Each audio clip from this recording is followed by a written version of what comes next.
for joining us on this week's edition of Tech Total Access. I'm your host, Courtney Snookus. Here with me to recap this past week in Hokie sports are our analysts Ian Andrews and Ryan Dye. The women's soccer team took on Longwood in the doubleheader with the men. The 17th ranked women dominated the Lancers, outshooting them 25-2. The lone score came early in the game from Muriel Tiernan. The Hokies forced Longwood's goalkeeper to make 11 saves while recording their 5th shutout of the season. So guys, what did you think of the women's performance? Well, when you're playing a team that's 2-6, you want to win, obviously. So outshooting them 26-2 is a great thing. The only issue is that if you shoot the ball 26 times, you have to score more than once. Yes, I agree. When you're shooting the ball 26 times, you need more than one goal, especially against a team like Longwood that's not that good. I put it like that. But on the bright side, the defense played really well. They only 2 shots on goal, which means not only did the goalkeeper play good, but the midfielders and the backfield, they really played good and kept the ball out of that side of the field. It was good to see Tiernan get another goal as well. The women also traveled in-state rival UVA, but fell short 2-0. The loss snapped the Hokies' 4-game win streak. The Hokies were defeated by 2 corner kicks, and the only shot by the Hokies was taken by junior Layla Gray. What did you guys think of this performance? Well, they were playing the number 4 team in the nation, so they have to bring their best game, and obviously they didn't do it that game. They only had 1 shot on goal, which if you want to beat like a top-tier team, you have to have more than 1 shot. And their defense played pretty well. The only 2 goals scored were off corner kicks, which it can kind of be only like on a good bounce or lucky bounce. But overall, they played well, but just not good enough to win. Right. I mean, when you're playing, like you said, when you play the top echelon of ACC teams, and the ACC is the premier league in the country for women's soccer, you're going to have to bring your A game every time. And so when you don't do that, you're going to get efforts like this that just aren't going to, be what they want going forward. Hopefully, they can just kind of use this game as a learning experience and improve their game. The men's soccer team also hosted Longwood and also defeated the Lancers 1-0. The number 23 Hokies controlled the first half, taking 9 shots, but were unable to connect with the net. The only goal came in the second half from Alessandro Mayan. What did you guys think about the men's performance in the doubleheader? Much like the women's game, and they outshot them significantly. 26-7 with shots is another huge margin there. But just like the women's game, you have to score more than 1 goal. Yeah, I feel the same way. It was similar to the women's game. It was a doubleheader, and they kind of had like the same way. They're both 1-0. They both had plenty of shots on goal, but they just didn't capitalize on their opportunities. And when you play better teams in Longwood, you really got to capitalize. The men also took on NC State. Reporter Ashley Volrath has more. I'm here at Thompson Field, where the Hokies just dominated over the Wolfpack 3-0. The Virginia Tech men's soccer team dominated over the North Carolina State men's soccer team on September 16, 2016 at Thompson Field. Starting the game, numbered 17, Ryan Marcano scored his first goal of the season. Marcelo Acuna, Sam Assam, and Ryan Marcano each scored a goal for the Hokies as the defense got their 5th shutout of the season. The overall score was 3-0 in favor of Virginia Tech. I thought we played great. That was a big win, big ACC win. 3 goals. Can't ask for much more, really. Ashley Volrath signing off for VTTV Sports. So guys, what did you think about the men's performance against NC State? Well, I mean, when you pitch a shutout and it's the 5th one of the season for Lone Guard, it's a great thing. Also that they outshot them 14-11, so you'd like to see the defense shore that up a little bit more. Yeah, anytime you can hold a team to 0 points is always a good thing, no matter who you're playing. And getting 3 goals, that's always good, especially when 2 of them were in the first 15 minutes. Generally speaking, if you can score 2 goals in a game, you have a pretty good shot at winning. And if you can score 2 in just the first 15 minutes, that's a good sign. Hokies are also undefeated when they lead at the breaks. That's obviously going to be a big thing they're going to want to push forward. Coming up after the break, we'll discuss cross country, volleyball, and football. Stay tuned. It's a beautiful day out here, sunny today with light breezes, giving way to clouds in the afternoon. We could see some light precipitation to moderate precipitation later on, followed by powerful storm-like conditions. 90 miles per hour winds are expected. Authorities are asking everyone, stay indoors. Come on, that's it, let's go.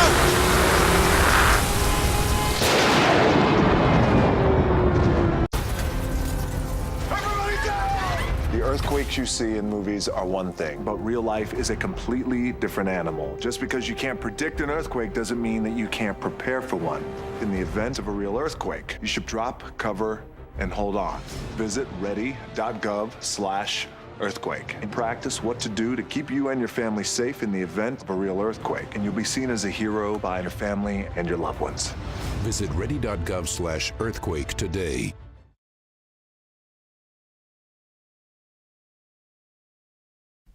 Welcome back to Tech Total Access. The cross-country team hosted the VT Alumni Invite. Runners Shannon Morton and Peter Sufer recorded the best times of the day. Morton ran the 6K course in 21 minutes and 31.6 seconds, while the Tech women also won the team race. In the men's division, Sufer finished the 8K with a time of 24 minutes and 51.8 seconds. What did you guys think of this Hokie performance? Well, I thought the men and the women both ran pretty fast. Sufer ran his 8K in 24 minutes, which is a pretty good time.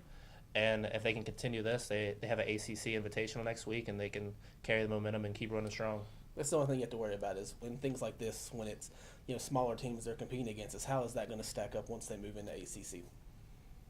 The volleyball team took on Radford and Ohio. Reporter DJ Jones has more.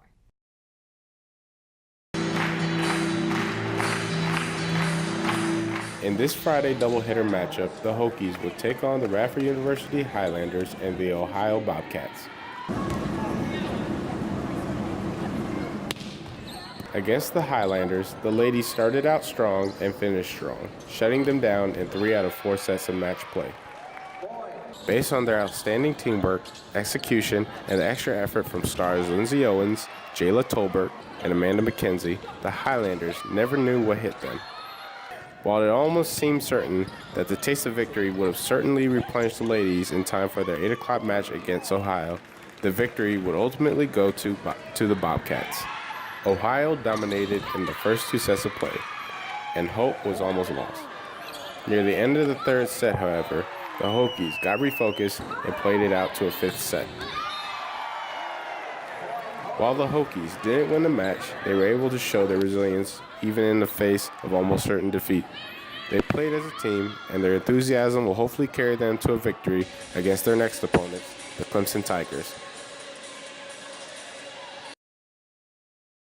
So guys, what did you think of these performances? Well, the biggest thing here is that this team is extremely injured. They're down several players. They lost a lot to graduation. So the fact that they were able to pull out the win against Radford and really to fight Ohio to the end, it certainly looks good.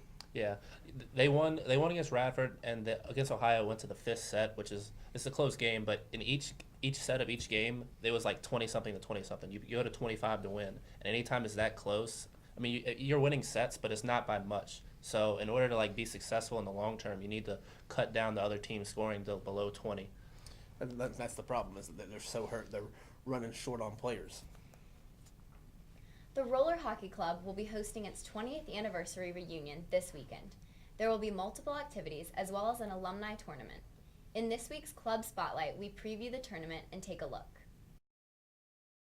Well, this one's celebrating the 20th year of roller hockey at Virginia Tech, and that was it hit a lot of people at home that we've been here for 20 years, because a lot of the other intramural sports have been going for forever, but it was a ragtag group of about 12 guys that decided to play roller hockey on the tennis courts, and then they moved all the way up to make their own league, had the school fund us to have a space, and then they got boards going, they had nets, and it became an official permanent home at Virginia Tech instead of being moving around.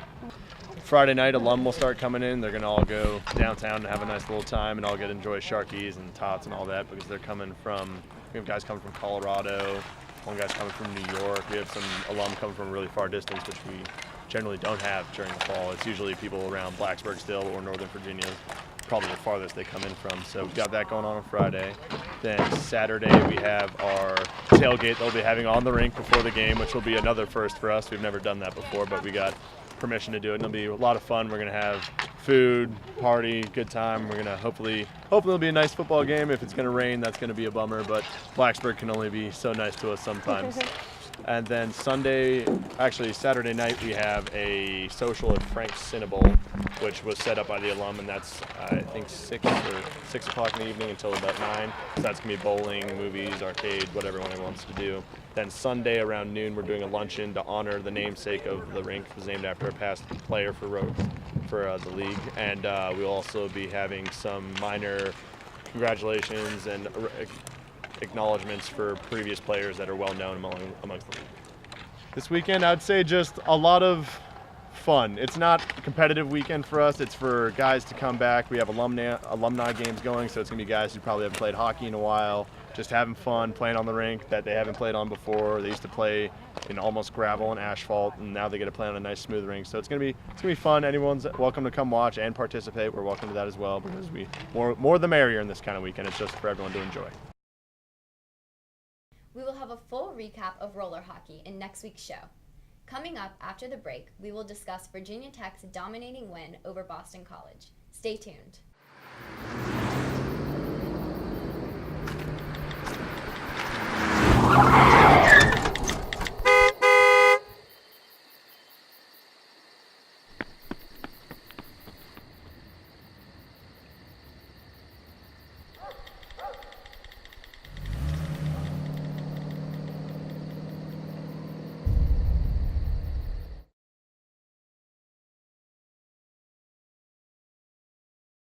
Hey, did you know 2.4 million loving cats and dogs in shelters and rescues need our help to find a home? Let's go to theshelterpetproject.org and meet a few who are in a shelter near you. Harlow, oh, she's one great listener who loves to hear all your stories. My kind of cat. Cerulo is a sweet, goofy boy who's eager to please. Sounds just like another dog I know. So go to theshelterpetproject.org, search your local shelters and rescues, and go for a cuddle with your next best friend. Adopt.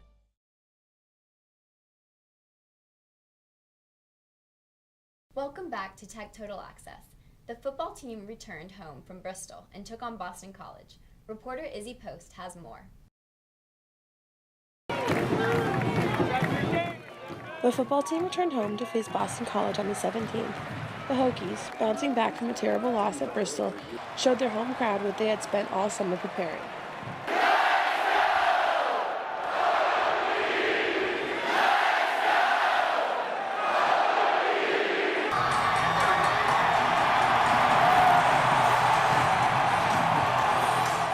The Hokies were strong the entire game, posting 476 total offensive yards, and the defense was also strong, not allowing the Eagles to even have a chance in the red zone.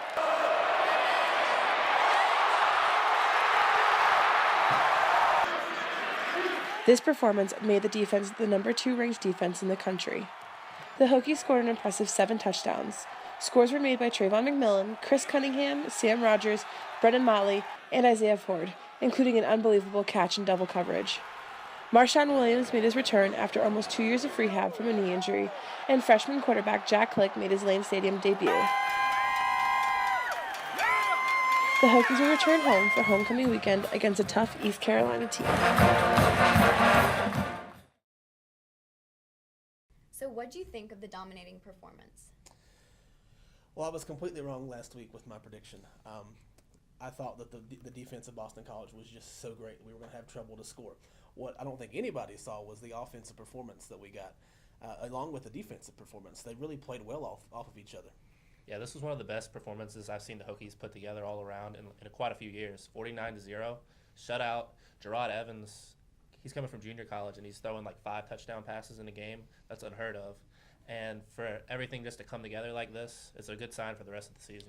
We also saw Wyatt Teller start at left guard and play the entire game, which opened up the running lanes, which is something that everybody's been looking, to see if that was going to happen or not. And we saw, with the center Chung and Gallo went back and forth, but it looked like Gallo definitely performed better. Yeah, they're adding some consistency to the offensive line, and that's a good sign. Coaches and players addressed the media in their weekly press conference. Here's what they had to say going into homecoming week. We've got a tremendous challenge in front of us. We've got plenty to teach off of from the film from last week, plenty of improvements to make. To go up against the East Carolina team, it's incredibly dangerous and talented. I've got a fantastic tradition there. Obviously, they beat NC State, and then last week they completely dominated the game against South Carolina. You know, we don't operate on revenge or those types of things. We operate on focusing on ourselves and making sure we do a great job preparing, still teaching the process so that we can give ourselves a chance to have success. I don't think it was malicious in any way by House.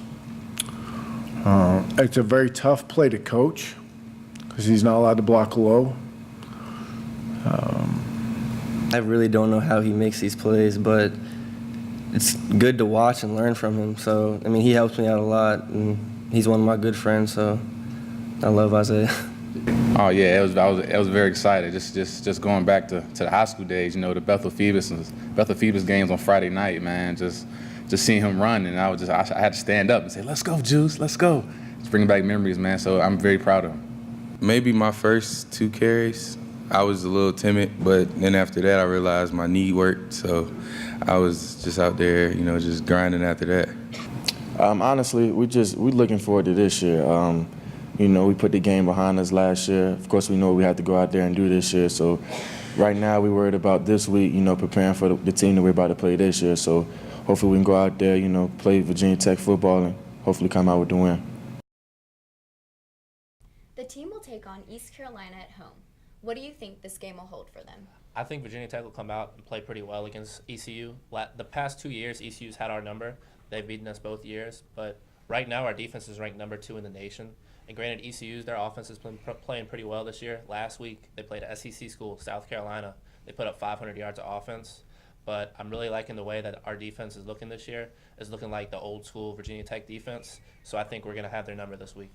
This is the classic trap game for Virginia Tech. They cannot beat this team. And it always seems to come after a good performance. You beat Ohio State in 2014, and you come back and you lose to ECU at home. Last year, you go up to Purdue and have a really good game, and then you come back and you lose to ECU. And so this year, it's kind of following the same pattern. You have a really good game against Boston College. But I think the difference is, with Justin Fuente this year, he has made 100% sure this team is not going to experience a letdown. Yeah, this is a different era. It's a different coaching staff. It's a whole different look for Virginia Tech. So I think they pull out the game 30-24. I think the key matchup here to me is stopping Zay Jones, the wide receiver. He had 22 catches last week, and I know a lot of it was on bubble screens and stuff like that, but you'll have to find a way to shut him down. And you think if they shut them down, they'll be good? I do. That's not all. We hit the street of downtown Blacksburg to ask students their thoughts on the season so far. Reporter Umberto Zarco was there. Take a look. Hi, my name is Umberto Zarco with Virginia Tech Television out here in downtown Blacksburg, asking Hokies what they thought about our dominating performance against Boston College and what they're looking forward against ECU. You guys watched the Boston College game? What did you guys think? Oh, it was awesome. We haven't beat a team like that in like 4 years, so. What about you? What do you think? Put a waxing on them. Cam Phillips missed a block and one of our running backs got hurt and took a hit where the sun don't shine. When was the last time you got hit there? The sun don't shine? Yeah. Last night. Who's your favorite player? It's hard to pick. Bucky's in my group project, so he's my favorite player. What do you guys think about the Gerard Evans Arrow celebration? Pure. You like it? Pure. You gotta have your staple, you know? Oh my. Ooh. How's Bucky in the classroom? He's great. Is He's he a as good great as he is on the partner. field? Yeah, he's great group partner. Wow. Hopefully our quarterback and our running back now. What do you think about his haircut? What the dude's got going on now? It's pretty interesting. Yeah, not a big fan. All right, guys, we're playing East Carolina homecoming game. They've had our number, beating us the last 2 years. What do you guys think about it this year? Chill out with that. We got it this year. Fuente's going to take it this year. I'm really hoping we win. I'm from North Carolina. I just despise ECU. So We better win. We better win. We better win. We're going to win. We're going to win. All right, you want to come on in? Come on, join us. We're going to win. Go Hokies! We're going to win. We're going to win. Right? Because he's home when you play. We're going to, all right. Let's go. You made me drop my keys. How's that? Fun night out here in downtown Blacksburg. Happy homecoming with Virginia Tech Television. I'm Umberto Zarco. That's all we have for this week on Tech Total Access. Be sure to tune in next week for more hard-hitting sports action. And as always, Go Hokies!